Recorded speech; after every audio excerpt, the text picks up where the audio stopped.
Hello, and welcome to the Southcoast Artists Index, where artists, performers, and writers, as well as curators, directors, and supporters, anyone with ties to the creative community, drops by to introduce themselves to you. We'll talk about their beginnings, their vision, their passion, and so much more.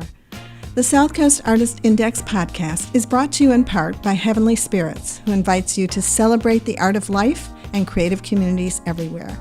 Learn more at heavenlyspirits.com. Hi, this is Ron Fortier again with another episode of the In Focus podcast, brought to you by the Southcoast Artists Index. And as with every episode, I'm going to ask our guest to introduce themselves and to spell their name.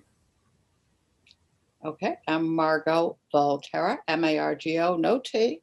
Last name is Volterra, V as in victory, O-L, T as in Terry, E-R-R-A.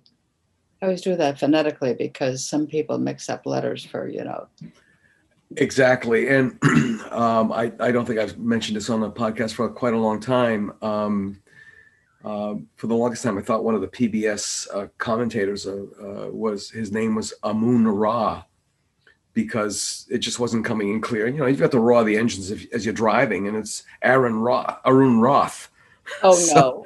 So it's if you're listening to this in a state where there's other things going on, and you don't have anything to write it down with or whatever, my experience with PBS has always been some of the most incredible things I've learned or heard, and then you're like, oh, will I be able to remember this when I get home? Right. That kind of thing. So you're another escapee from the world of advertising, aren't you? Yeah. Tell us all about that. Well, I didn't start out that way. I kind of wandered into it.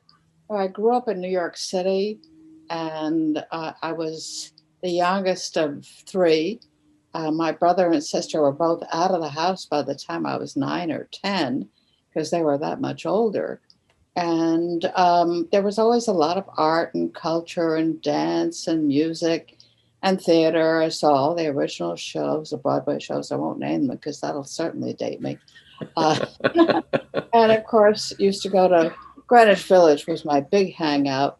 Did a lot of going to concerts, Pete Seeger concerts. We used to hide in the bathrooms between shows. That's how crazy we were about them. And the elementary school I went to, my mother was very progressive. My father just sort of went along with things. But the school I went to, the Mary of Peter, Paul, and Mary, was 1 year ahead of me. So you get the idea. Mm-hmm. They focused on the arts and math. Well, not so much. Yeah. Anyway, I knew, that I wanted to be an artist at a very young age.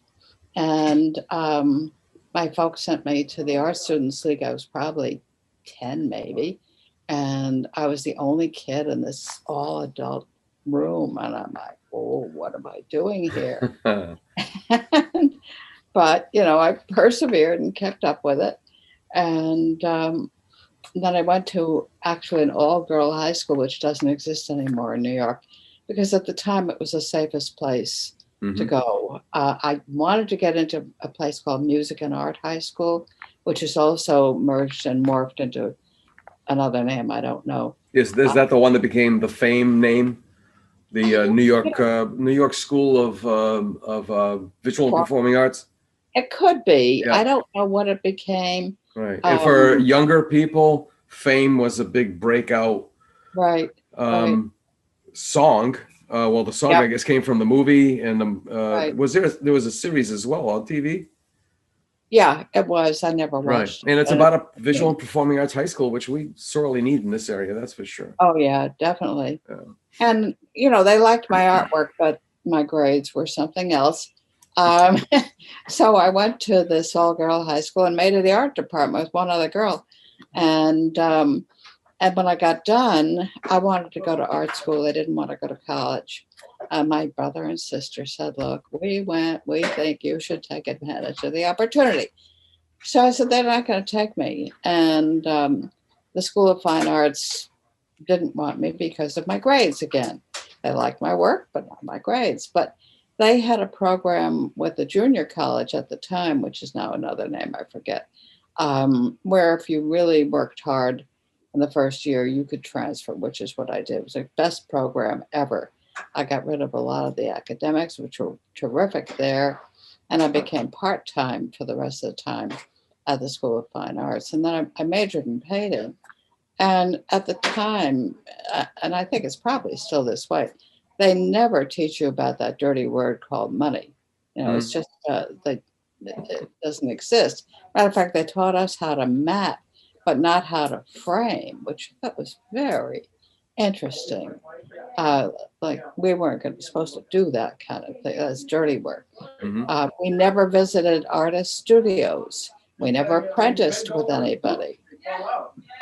So, what's with that? That's kind of odd. We were encouraged to go to the museum, copy artwork, all that kind of stuff, but never really the nitty gritty of what do you do with it. Yeah. And so by the time I got out, I had no idea what I was going to do, not a clue. And there was somebody pursuing me at the time. And I thought, oh, that's pretty neat. I had always done the pursuing. So, okay. And he got a job down in New Bedford. And I didn't know New Bedford from a hole in the wall. And that's how I wound up down there. We bought a house in Fairhaven, and I kept the house for a long, long time, as you know. And but while I was there, the first couple of years, I had just come from Boston, of course, and there was an art show. I think it was probably on the Common, and there was also a New Bedford Summer Festival at the time, run by Reverend Richard Kellaway. I don't know if you remember. Yes. And he was running it, and he was very tall, and I was this little bit of a thing. And I looked up at him and I said, "There's no art." And he says, "You want to do it?" And oh, okay. Yeah. And I had entered a couple of art shows. What did I really know? Not much. So I took a look at some art magazines. And I said, okay, that's sort of how you do it. And I kind of pieced it together. And we took over what is now the art museum. At the time, it was just this closed up bank. It was Paul Pearl and was one name, and Nelson, the former sheriff. I'm blanking on his first name for some reason. He was a bookseller, actually, by trade. That's right. Yeah. A used bookseller. And that was the old New Bedford 5, I think. Bedford 5 so. St. Sammy's Bank. Yeah, but it was a dusty, dirty place. Mm-hmm. And at the time, there was also the Job Corps in New Bedford. So I recruited some of their kids. I recruited people I knew from Swain. Recruited people I knew from SMU. Swain and SMU would not talk to each other. God forbid. So I had to give each one and say, here's what I need. And I got some great help. People could help put it together. But it was national jury to art show for 2 years in a row. And I was just, blown away. Only 2 things sold. I have one of them. Yeah.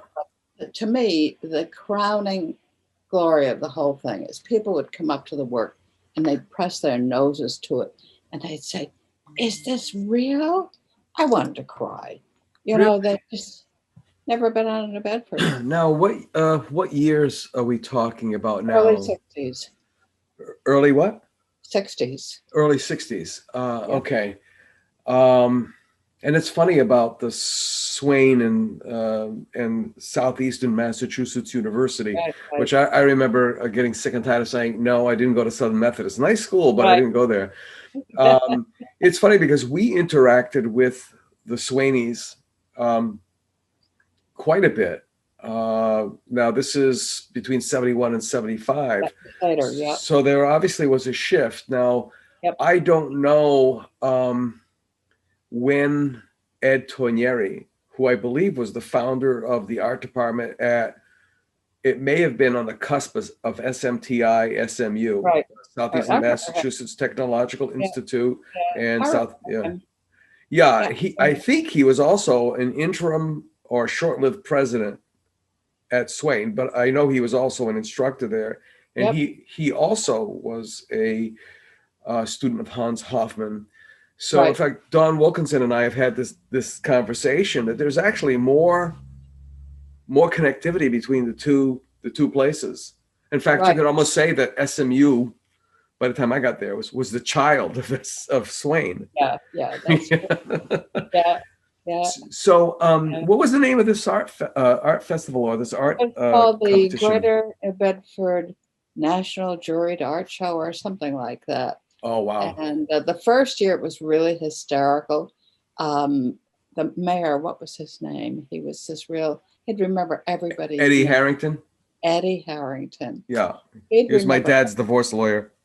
That's well, yeah, exactly. That's funny. I'll tell you later on.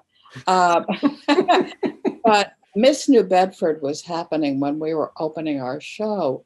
And so right after that was over, he marched everybody down to the bank building. And so we had a huge opening. And my mother, I guess, had come to see what was going on. And from across the street, he yells, "Hi, Margo."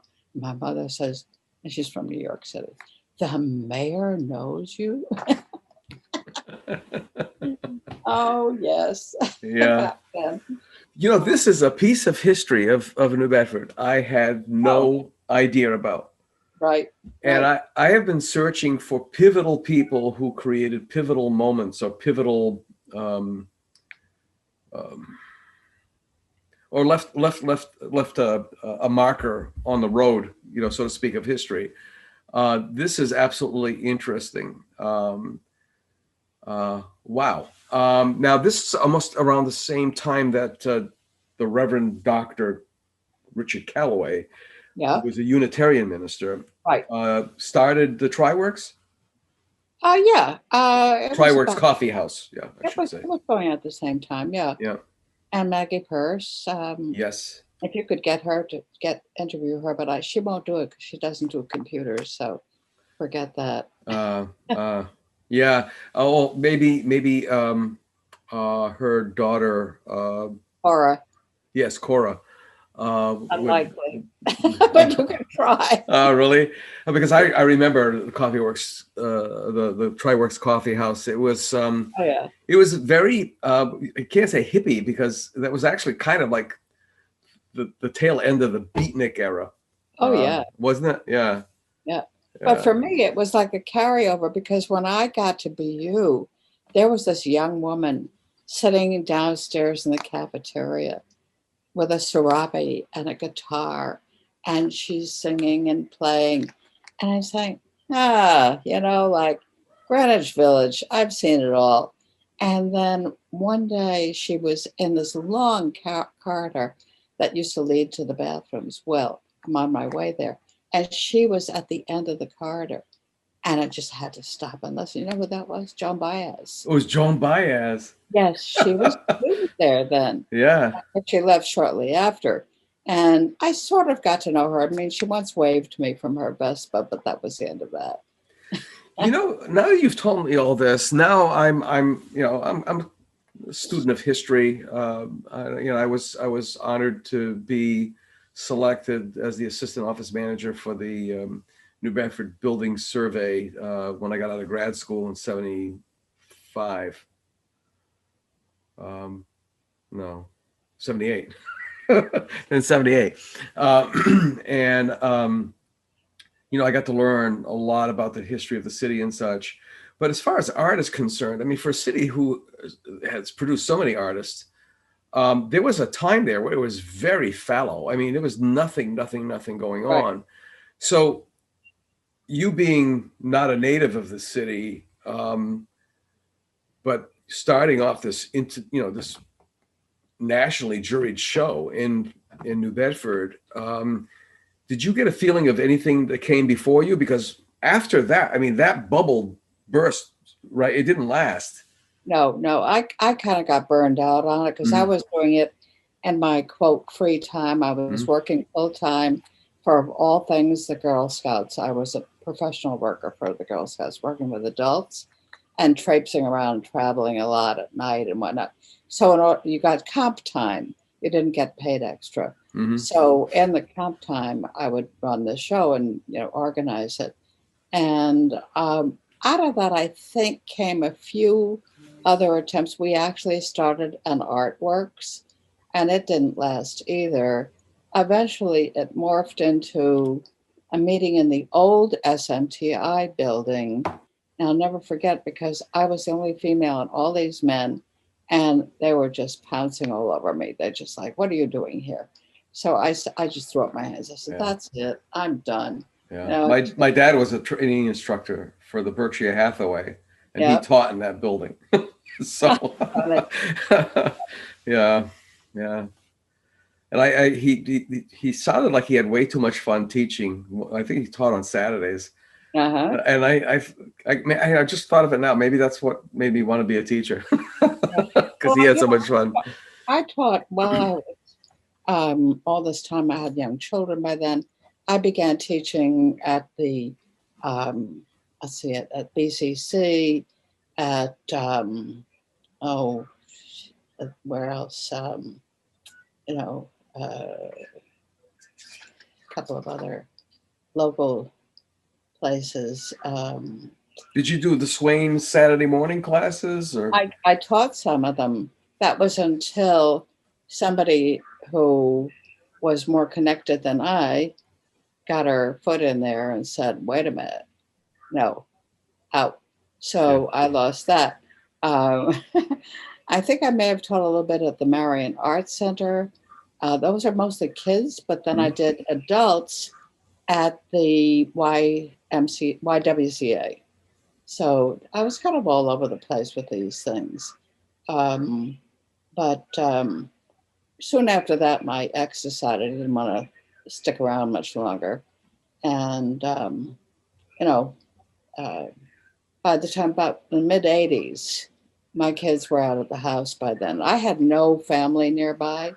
So I was really it besides babysitters. Mm-hmm. I couldn't really rely on anybody to pinch hit for me. Mm-hmm. And he was being rather a jerk. I can say that now because he's dead. Yeah. And it took a long time to put through the divorce because by this time he was a Superior Court judge. Yes. Oh, that one. Are we having fun yet? Yes. Yeah. Yeah.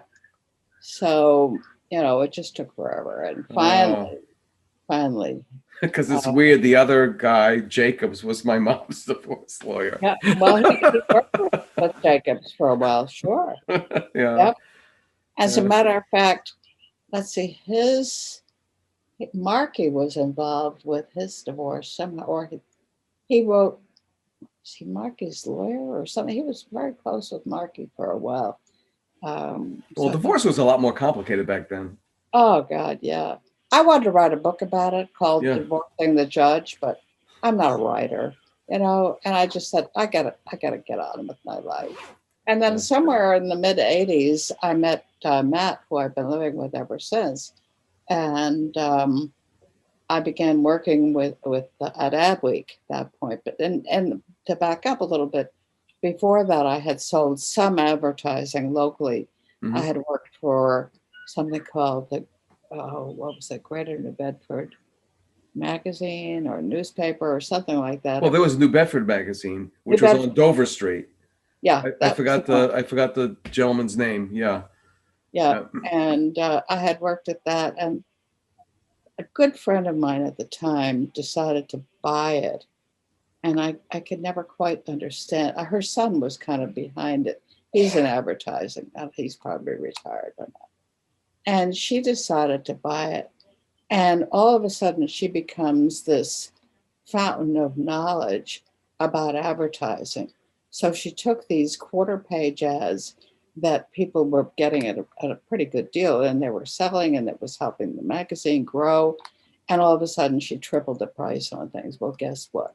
The thing went down the toilet. Yep. Really. Yeah, they moved from, let's see, they moved either from Dover Street to Pleasant Street or vice versa. I think it was from Dover to Pleasant, and they were on a second floor almost directly across from City Hall. And then that didn't last too long. And I'm trying to think of the guy's name. I don't know which principal it was. Steve Dubin. Steve Dubin. Was that Yep. Barbara Dubin's? Barbara Dubin's son. Okay, yeah. And by the way, when she got her doctorate, she would even tell her good friends, of whom I was one of them, call me Dr. Dubin. So, Yes. hey, really? Yeah. It's funny. I think that's where we actually crossed paths a couple of times. It was between. Right. Did you ever do any columns for Adweek or just sales? I wrote a couple of pieces. There was one that was pretty infamous when Wallaga decided in his ultimate judgment to cut New Bedford off from the friggin' waterfront, remember? Mm-hmm. I did a map that showed you can't get there from here. And I wrote the accompanying article to it. And then I met him shortly after that at the Criterion, and he turns around and he looks at me and said, Margo, you didn't do that, did you? I said, oh, yes, I did. I remember I came back from the University of Miami, and I went down Union Street, and I was petrified because I'm a visual person, and there were no, to me anyway, no, and I'm a bit dyslexic, and there were no visual clues. So if I wanted to take a left, I was frightened to death I was going to take a left onto head-on traffic because I couldn't quite figure out how the heck that was lined up. Yeah. I think the worst thing that ever happened to the area, frankly. Well, there was part of the urban renewal. They cut off Philadelphia. They cut off New York. They cut off every major city on the East Coast. Yeah. And the ironic thing, a friend of mine from Fairhaven, who used to be a good friend, was related actually to Gloria Exafaris, who was then the Louis, remarried Wallaga just recently and moved to Florida. Go figure. she's still an artist. Well, small town. That's for darn sure. The other pivotal person, only his ex-wife survives, and you were probably there, and I hope you can help edify this for me. In our class of 75 from SMU, from Southeastern Massachusetts University, there was this young man who was a Green Beret in Vietnam. He was messed up. I mean, pleasant person, so on and so forth, but I used to stay late until the wee hours of the morning at UMass, SMU, painting with Scott and Alan Scott. And he would tell me things about the operations in Vietnam and being in places he shouldn't have been legally, but was ordered to do so. And he and his wife, Marie, at the time, opened up a little scrimshanding shop on Purchase. And they started the summer festival. Exactly. Yeah. Exactly. Mm-hmm. What do you know about that? Because not much. Not much. It sort of sprouted up and was there. I mean, I wasn't part of it at all. Right. I mean, they became an internationally renowned craft fair, right? Oh, yeah. It was quite something. Yeah. So that was the one thing that kept the scene, so to speak, going. Right. But that was it. And unfortunately, it was so highly selective that I think a very small portion of the local populace got into that show. It's probably true. Excuse me. And since it was more craft than art, right. Which, starts a whole nother argument. I don't know what happened because one of my instructors, she was my printmaking instructor, Roseanne Radozovich. Oh yeah, I know Roseanne. Yeah. She did the posters for the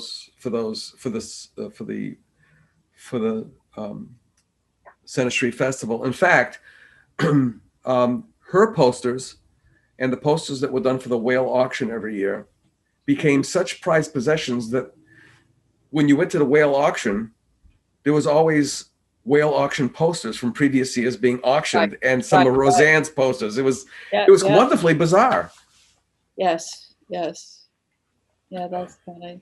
And that's the whole premise of this show, is to pick your brain, dust off your Right. memory. Um, what did you contribute? And that's not a prerequisite. What did you witness? Because it's all important. It's what got us to where we are now. That's true. I mean, I'll tell you, one of the things that I don't want to be buried, but if I had a tombstone, I'd want it. It has nothing to do with art. I got this little message in the mail that was mimeographed. It said, "Dear town meeting member, they want to build condos at the old Browns Pavilion site." And I said, "What? That's all marshland. They can't do that." Mm-hmm. And I didn't know who this memo came from. Had a phone number or two, and I called them. I'll call anybody, doesn't bother me. And they said, "Oh, yeah, as a matter of fact, we ran into, it was either Biffy or a brother of Biff, somebody important." And they said they almost got into a fist fight with them over this thing. Now, Brown's Pavilion was near Fort Phoenix in Fairhaven? Yes, it was near Fort Phoenix. Right. No, wait a minute. No, it wasn't. It was on Sconticut Neck. Oh, okay. On the neck. And I was just so annoyed that they were going to do this. And how the heck can I organize anything? I was commuting back and forth to Boston. Mm-hmm. And it occurred to me, yes, this can be done. So I called them up, and I did the same thing with Joe Thomas's whole startup with Hughes. What's her name? Hughes. Who works with him. It's not Sarah. Oh. You know who I mean. Well, there's Natalie White, there's Marsha McCabe, there's Sue Grace. No, those before them. The one who really helped start it all. Anyway, both of these different groups, I would sit them down, one on the phone, the other one in person. Here's what you have to do. And I knew how to do it because I had worked for the Girl Scouts. Mm-hmm. Voila. It's an organization. Organizing 101. Let me ask you very quickly. One of my college interns, when I had my advertising agency on Union Street, it was on Union and Cottage, across from the Octagonal House, was Stephanie Pickard. Her mom was into the Girl Scouts. I think she was kind of up there. Does that ring a bell? Pickard, Nope. Last name? No? No. All right. This is probably already too long ago. Jean Campbell, who was a director of the Y after she retired from the Girl Scouts. Mm-hmm. And there was another Jean Bancroft, who used to have a radio program. Yes. Who was my direct boss, and she was such a dear. She was wonderful. Mm-hmm. I really liked her. And of course, she's been gone for many years now. But all these things kind of have a little thread to them. Like they go on and on. But ever since, we decided to shift our locale from Fairhaven because Matt had a condo in Boston, and we would commute down to Fairhaven on the weekends. And all that time, and he was working for the state, actually. He, believe it or not, ran a shop. He went to prison every day. He went to jail every day. Yeah. The difference is he got to go home. Yeah. And the only way for him to get there, because he's totally blind, was for me to drive him there. There was no paratransit that was direct. Yeah. And for him to take public trans, are you kidding? Rapid trans, funny. Yeah. So it would take him like 3 hours if he was going to do that. So we decided, okay, I'll just drive him. And he did find somebody at one point who worked there, who gave him a ride. And on the way down, the guy said, "What would happen if I dropped you off at a rest area on 128? What would you do?" At that point, we decided, that's it. Yeah. I'm going to drop you from now on. No more. Yeah. No more. We're not doing this. Yeah. This is nuts. Yeah. So, we did that. And then eventually I was working full time around that kind of, circumlocutously working. And so I didn't do any art really. And as you've said many times, painted in my head. Hmm. I always knew I was going to get back to it. And then I quote, or work retired me. All my gigs dried up. Oh yeah, I know that And feeling. I got somewhat active in the quote local around Newton scene. Hmm. And it was kind of limited, because it's Watertown and it's a little bit of Newton and a little bit of Brookline. Hmm. And the groups are different in their personalities, of course, but it was an opportunity for me to do some artwork. And in Brookline, there was a figure drawing group. They weren't nude because of public space, they were clothed, but it was great instruction. And one of the things that the woman who was running it at the time, she's still around, but she's not doing any work because she is really not all that well, but she participates. And she kept saying, "You've got to have a website, got to have a website, you've got to do a show, blah, blah, blah." And I'm like, oh, God. So I did a website. Are you kidding? You can't just do a website in a vacuum. It just doesn't work. So, that kind of thing just didn't help. But I kept at it. And there was also a Friday group at what was called, still is, the Brookline Art Center, Brookline Art Center. Tiny, tiny, tiny place. Used to be the first, oldest chemical fire station in around Boston. It was right on the edge of Boston. Lovely, cute little place. But every time something else would happen, like an opening or kids' projects, we were out of there. And that was nude drawing. And nude drawing, I heard about nude drawing, and I'm like, whoa, I gotta do this. Because that was drilled into us, damn it. You gotta work from the figure. Yeah, So, work from the figure. Yeah, so I did that. And it wasn't cheap, but it was, a lot of fun. And then finally, around 2014, Matt retired.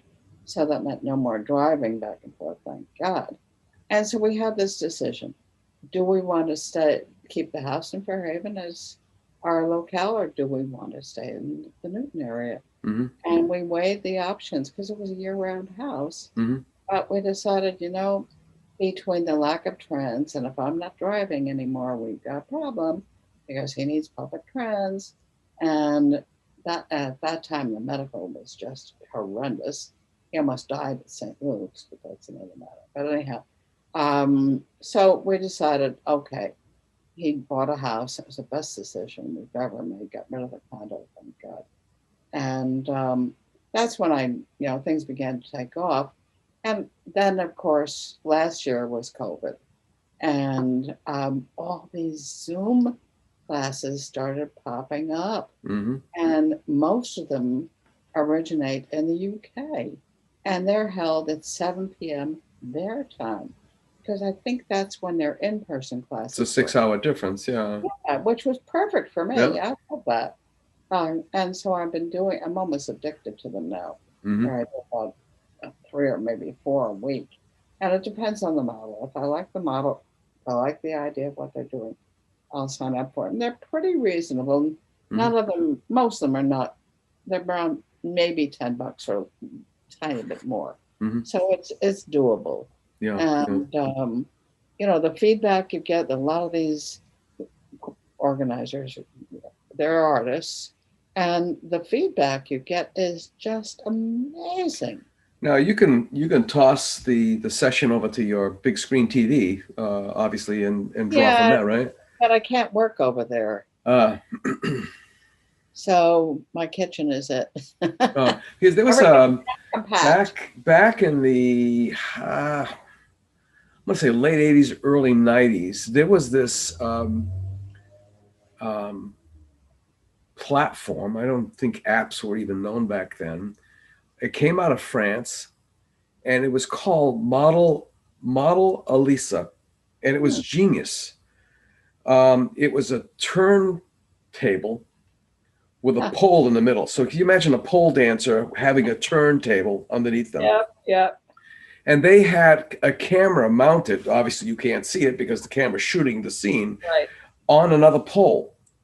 And it really wasn't a session as much as it was a recording. So the model would pose on the turnstile, and the turnstile would turn, and the camera would start to crane up and tilt down, and then it would do the same thing coming back. So you got pretty much like a 360-degree both ways, both axes. Wow. And you could stop it at any frame that you wanted. And I don't know what happened, if they ran out of money, didn't make enough money, or whatever. But I always thought that was an incredible idea. Yeah, well, I have to watch out for those, because some of them are circus people, and they're great acrobats, but I can't do that because they make me dizzy. I have vertigo. Mhm. So when I see that pole dancing or hanging from ropes, no, Mhm. don't do that. Yeah. No. Looking back to your first introduction to the art scene here in the South Coast, when we used to call the South Coast Southeastern Massachusetts, which was sort of like a what was it, an ambiguous geographic location. Right. And even though we've defined it a bit more with South Coast, there's still the argument on how to spell it. Right. It's even with us. I mean, it's like, South Coast is one word, South Coast is two words. Right. But anyway, from that point on, from that evolution, what have you seen, and what, I want to ask you to put your Swami hat on, your great Zoltan hat on, and turban on, and just, what do you think is going to happen? Well, and it's interesting that things have, from what I can tell, have been going on pretty well even through COVID. And if people can find a way to keep perpetuating them, I think they could do a better job and offer more Zoom platforms with shows. As a matter of fact, one of the Zoom classes that I'm in, she's in London, I think. She wants to start an art show with all the people who come to her group. And we've been talking about it every time she has another session. So it's really great. Everybody's giving their feedback. And, good old me, I stick my hand up and I said, just make sure we don't do this in a vacuum, okay? That's the main thing. You can't do it in a vacuum. There's a group in Belmont, Mass. And they put out a lot of newsletters. They do a lot of shows, and they've got a big portrait show right now. And they've invited people. Well, do you think it's even on Facebook? No. Is it in Instagram? No. People are probably going to go see it who know about it and who are friends or family of. But beyond that, it's really, you got to take advantage of the tools that you've got. And at this point, we've got so many tools that, you really can leverage. It's kind of silly not to. Yeah, So it's true. If people are able to leverage all those tools and expand on the web, they'll do all right. Right. You had the messenger conversation with me about the artist index, and it's frustrating in a way, because well, first of all, your mother always would tell you, probably, don't bite off more than you can chew. But it seemed like a pretty interesting, pretty simple concept. It was basically to record, or actually, back when we first started, it wasn't even a podcast. It was to do profiles, articles on as many of the living artists around. And then because of the inspiration from Mary Jean Blasdale, the former art curator at the New Bedford Whaling Museum, who also wrote the New Bedford Directory of Artists, to go back into time and pick up all these people. Like, for example, some of the people that you ran into, I don't know if you ran into Francisco Raposa, who was an incredible, he was a Swain instructor and also an incredible watercolorist. And like a lot of artists of his day and age, always nibbled around the edges of advertising. I think he did some advertising work as well. And then there was Louis Sylvia, who remember he was like everywhere. Oh yeah. And there's a Not but realistic. yeah, but where are those people now? What happened to them? Even my own cousin Norman Fortier, Mhm. they were huge in their day, Oh yeah. and so the concept was okay. We could do this, and it was fine and such. And it started off during the this depression. There was no recession. There was a depression. It lasted a long time. Oh yeah. And I got hit with it in 2006 because I was a marketing director for a lumber company, which was the leading edge of the building boom. And, it all started like dominoes from there on. Yeah. But okay, so, and then when Jeff Watton decided, and I, decided we were going to resurrect it, he said, hey, podcasts, I want to do podcasts. I've got all the stuff to do podcasts. Actually, you're doing the podcast. And so I was like, okay. So now we have, we'll be closing in about 30 more. We'll be closing in on 100 podcasts. Wow. And not for nothing, but I'm probably the luckiest SOB in the area to have been able to do this and carry a conversation on with artists like yourself, to try to dig out of their memories, what was going on, to dig out of them what they're doing now and how everybody fits. And but I just had this discussion with Jeff this morning, that we need the financial backing.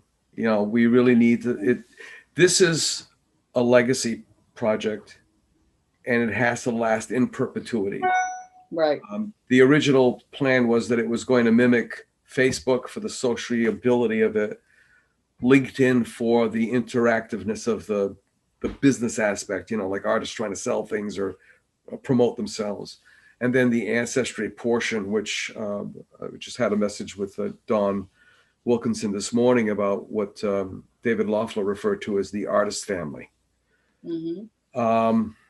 And so, yeah, I know what you mean by working in a vacuum. But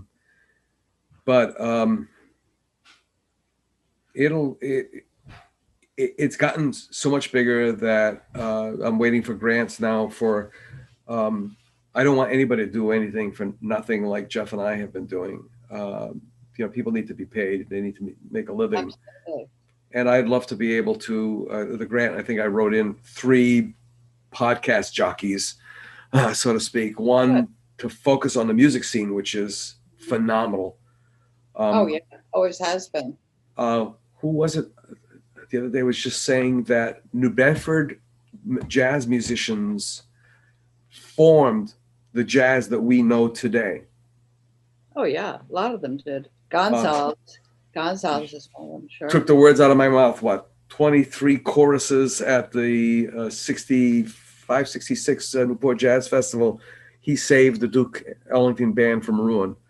Wow. And it's those kinds of stories. And of course, there's the literary artists that we have here. And then we go into all the categories in the visual arts, photographers, for which, everybody knows Pete Souza now.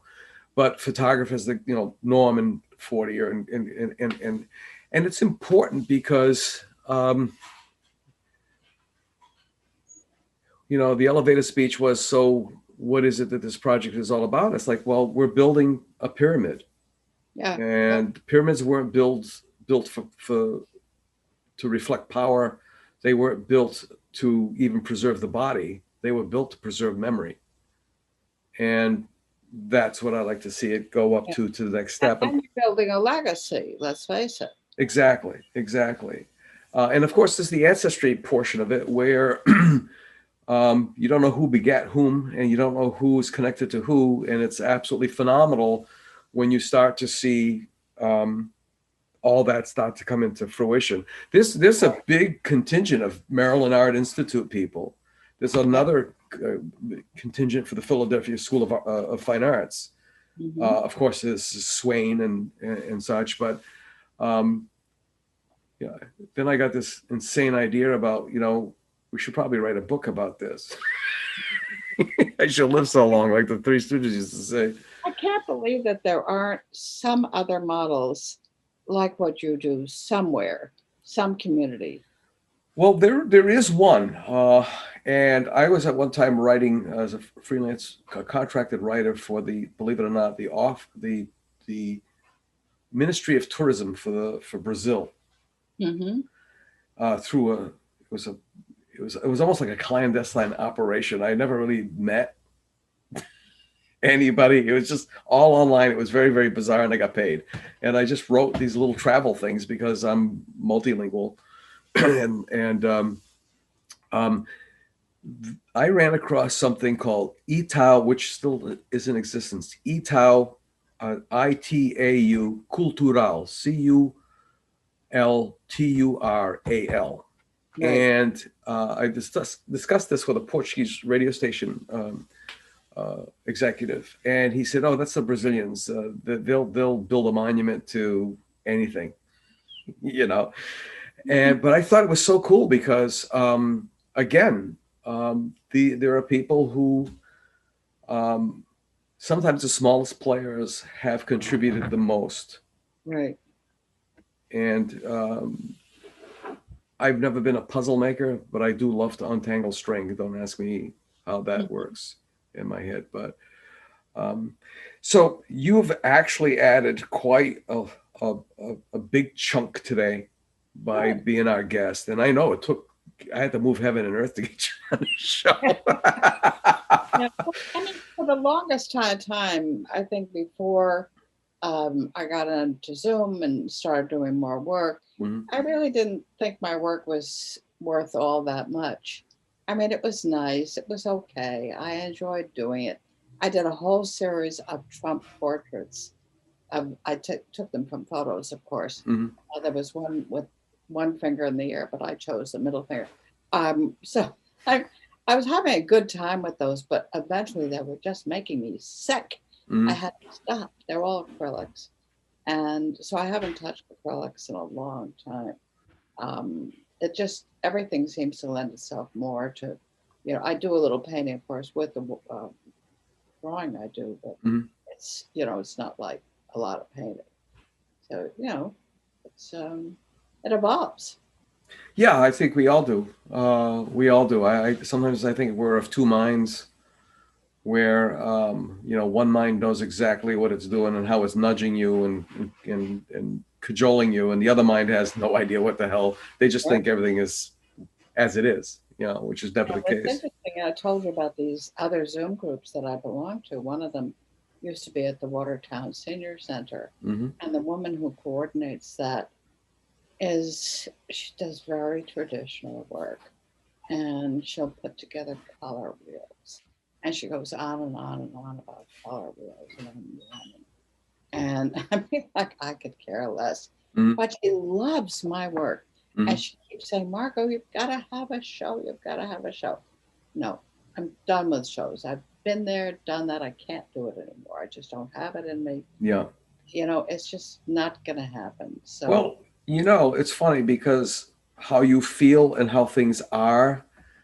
I'm a program coordinator for the Dartmouth Cultural Center, and I feel like the guy that's standing at the front of the bow of the lifeboat in the dark, and there's like big chunks of ice and such, and I'm trying to navigate this lifeboat to safety, and people have tried the virtual reality exhibits where they took some of the technical aspects of real estate agents, where the real estate agents would do those 360 degree things, the panographs, and they're clunky. Even the best ones are very, very clunky. And then it got to a point where, okay, what is an exhibit? An exhibit is not just for your ego. It's just not to say, "Oh, I got into that gallery." It's like, okay, I got into that gallery, I hope the hell I sell something now. Of course, the gallery does too. And Yeah. the dynamics of that have changed. Nobody gets solo shows anymore unless they're big hitters, because they don't want to put the gallerist doesn't want to put all their eggs in one Yeah. basket. Right. So, this Zoom thing, um, I think we're still evolving. Oh, I yeah. think, but also at the same time, I think we've created a whole set of habits. Yep. For example, I prefer to use Zoom now than to just talk on the phone. Sure. We grew up with Dick Tracy, where they had the wristwatch, the Yeah. two-way wristwatch with the video and everything. Why not utilize that? And I think as well, some of these exhibits, like Don Wilkinson told me, he hasn't reviewed a show since the pandemic hit, because as he said, I cannot go into virtual space and look at a piece of work and give my opinion of it, because you have to be present in front of it. That's true. I mean, you can see Joan Baez a million times on film or on television, but seeing her in person is a whole different. Sure. It's a whole different vibe. So I think something is going to happen where, and then to top it all off, our galleries have been folding since the beginning of the pandemic. Oh, sure. I was going to go into the north of Spain a couple of years ago. Actually, I had a show in Germany, and our friends have a home in Zaragoza in Navarra. And I was going to go to Salamanca because I was going to take the train in. And I was doing all my research because I was going to visit all these galleries, work my way to their house. 23 of them folded within a year. Mm. So we're still on this necessity is the mother of invention kick. Let's just see how we come out of it. Margo, I'm going to start to wrap this up, and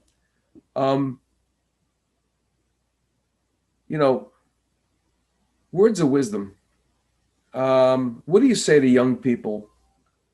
Put yourself back to when you looked up at Richard Kellaway and said, "Yeah, okay." What do you say to young people today? I don't see too many young people, but if I did, yeah. Well, I don't know. I just keep working at it. It just isn't going to happen overnight. You've got to practice and open your mind to a lot of possibilities. You can't just, copy other people's work and so forth. I mean, like that woman who does the Monday sessions where there are all these rules. And then there's a Thursday group, which is Brookline Senior Center, that of course isn't open anymore, but we meet it. The guy who runs that is rules are made to be broken, for crying out loud. Yeah, think out of the box, color out the solid lines, right? Yeah. Exactly. So it's really a fresh breath of air. It's just a whole different. And there are fewer people there, but it's very interesting because the people who have been coming regularly started out very amateurishly and didn't have any art background to speak of. And now they've really begun to just blossom. It's amazing how because of his whole attitude of, there aren't any rules. There really aren't. Don't go there. Don't do that. Mm-hmm. I mean, he had us, I'll give you an idea, drawing a couple of weeks ago, and you'll never guess what this is. I mean, this is sideways. Okay. And then I turned it around like that. And then there's another one that's sideways. Yeah. And there's this way. And I think, this is the way it goes. It's the trees outside my window. Mm-hmm. So, I had people on Instagram guessing which one was the right one. Nobody got it right. And one person said, "Oh, you do a lot of figurative work. It's got to be figures." No. Right.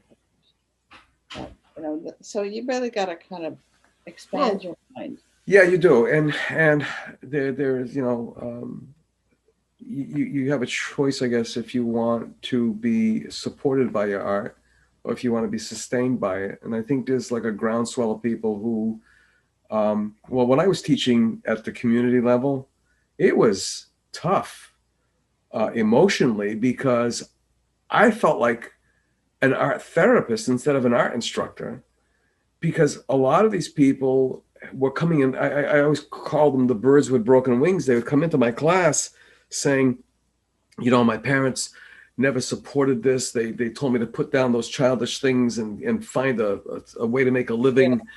Or I was doing very well, and I was very happy doing this, and I had to give it up for a marriage. I had an instructor, who I won't name, who said, "It breaks my heart to teach women, and sometimes they think I'm tougher on them, but I think what I'm doing is I'm lashing out at them because I already know what their future is. They're going to get married, they're going to get pregnant, they'll never pick up their brush again."